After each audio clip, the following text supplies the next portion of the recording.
Welcome back to another video. A few weeks ago, I posted a video talking about how I can't feel my feet, how long I haven't been able to feel my feet, and everything to do with that. And I got a really good question on that video that I wanted to answer here. The question reads, do you feel that having surgeries for your tethered cord alleviated some issues yet contributed to other problems? I had an MRI last year that indicated a tethered cord. I still have good feeling and can still walk, though my legs and feet are malformed. Because of my age, I would not want any surgeries that might limit my function. Love what you do, keep posting. Thank you so much for the support and the question. Speaking of support, before we get into the video, I have reinstated my Patreon, which is an online platform for you to support me financially while getting extra perks. I post a lot of behind the scenes there, recipes, photos, extra content as a thank you that you're not going to see on any of my public platforms. So if you like my work and you want to help support me, please consider going to my Patreon. As simple as $1 can go a long way. And thank you to our current patrons for making this video possible. First and foremost, yes,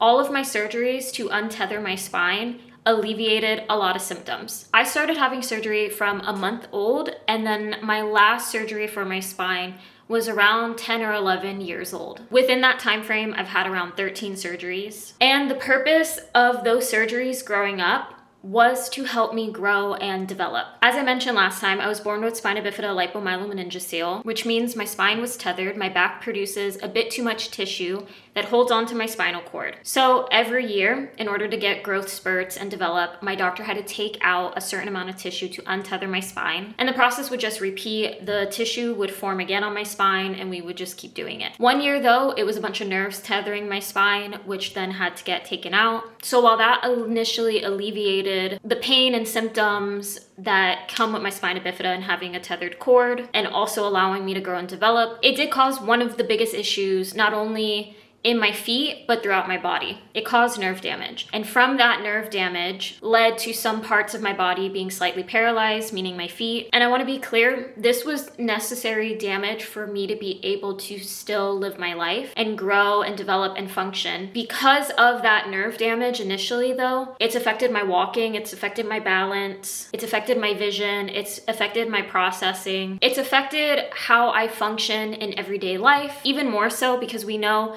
outside is not really accessible for a lot of disabled people, and especially disabled people who deal with mobility issues. It's made housing even more inaccessible for me. The housing that is wheelchair accessible, has elevators, is maintained, is usually out of my budget as a disabled person, and honestly is out of the budget for a lot of disabled people. So I think that initial surgery did cause other problems that are going to last for the rest of my life. When I had my brain surgery, which I've mentioned it before, I also have Chiari malformation. My brain surgery also triggered a lot of issues as well. The surgery was a success. It did what it needed to do for my Chiari, but that specific surgery triggered my body to have a lot of allergic reactions. I'm allergic to many things aside from latex now since that surgery, and so that is a lifelong thing that I have to deal with. Also, as someone who's COVID conscious, because of the nature of my brain surgery, I can't wear masks with head straps. Already, I struggle wearing headbands that touch anywhere on the back of my head. But in terms of protecting myself from illnesses, KN95s with an ear loop are the most accessible for me because I will trigger a head pressure if I wear something with a head strap. It depends on the amount of pressure, so I'm not fully giving up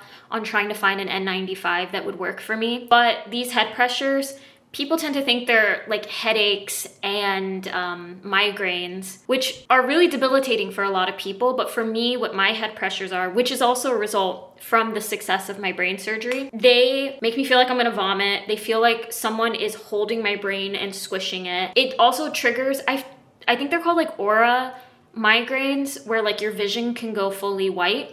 It'll trigger that as well. So I would say yes, while a lot of my surgeries are necessary and help me out, they have contributed to other things throughout my life and probably will continue to do stuff as I age. Aside from just it's natural for people in their 30s with spina bifida for their health to really take a dip, I'm still open to more surgeries, which is a conversation I would have to have for a good amount of time with my doctors because of my age, because I'm getting older. We all know that when you have surgeries, when you're older, disabled or not, it is harder to heal from. I'm currently in the talks right now about a second brain surgery, and so that's a big factor as well. And while a lot of these issues that have come out of my surgeries can be very frustrating, I don't regret any of my surgeries. I needed to have them as a child, and the one brain surgery that I had as an adult, I needed to save my life. And so I can deal with some of the repercussions of it